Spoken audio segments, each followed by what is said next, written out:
Tapi piye saiki bojomu piye kopen karo kowe? Kopen kerumat. Mergo saiki alhamdulillah lumantar Pak Eko ndereke Kusuma Wardani, ndereke pagelaran wayang kayamu ya rada luwung. Rada lumayan matur nuwun, Pak. Bojomu ya wis mau perawatan. Wis. Mau tukono apa? Ndeknane tak tukokno wedak wedak pon tapi terus tak pengen nganggo, Mas. Kuwi api lho wedak kuwi sponsor TV lho. Iya, hitam jadi putih. Lah bojone ngangge bojo kula ngangge wedak pon malah serem to, Pak.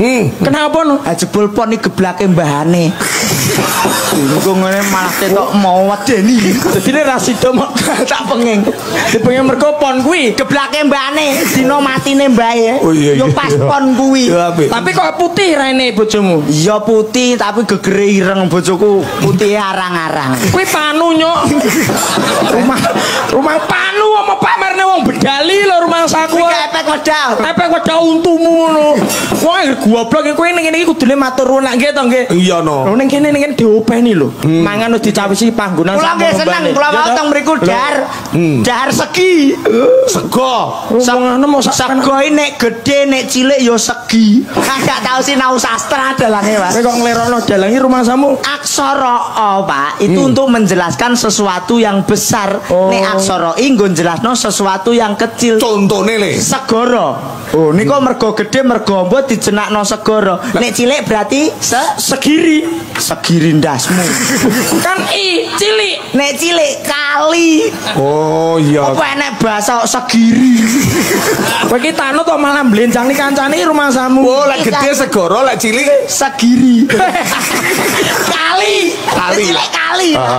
Rumah samu kowe pinter tenan nek ngono kowe. Tuladane apa? Lek segoro wis genah. Meja. Meja kan mergo dawa gedhe. Nek cilik kursi.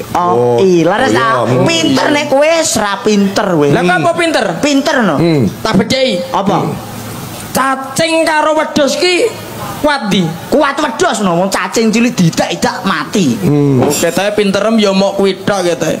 Lah cacing karo wedhus kurang goblok di. Ya kuat cacing. Lah kok iso? Lho iya no, wong wedhus iso cacingan. Cacing apa iso wedusen? Ayo. Apa bedane menungso karo ayam? Lah lek menungso ki berarti ya menungso nek ayam ki kewan. Salah. Lah apa bedane menungso karo? Bedane menungso karo ayam. Nek menungso jaman cek urip duwe jeneng, nek pas mati wis gak duwe jeneng. Tapi nek ayam cek urip gak duwe jeneng tapi nek mati duwe jeneng. Lho apa enek ayam kok mati duwe jeneng? Enek. Apa? Ayam bakar. Oh iya terus ayam kremes. Ayam lodo.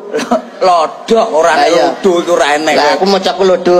Lodoh. Berarti enek duwe jeneng. Duwe jeneng ayam. Dan bedhekmu jan termasuk apik termasuk. Cak kene kok le. Berarti lak umpamane pitikno sok mangan ngono ya. Iya. Terus kewareken mangan terus nelek to. Iya. Iya. Iya wis. Lek pitik iki jenenge apa nuwun sewu? Lek pitik kuwi jenenge lencung.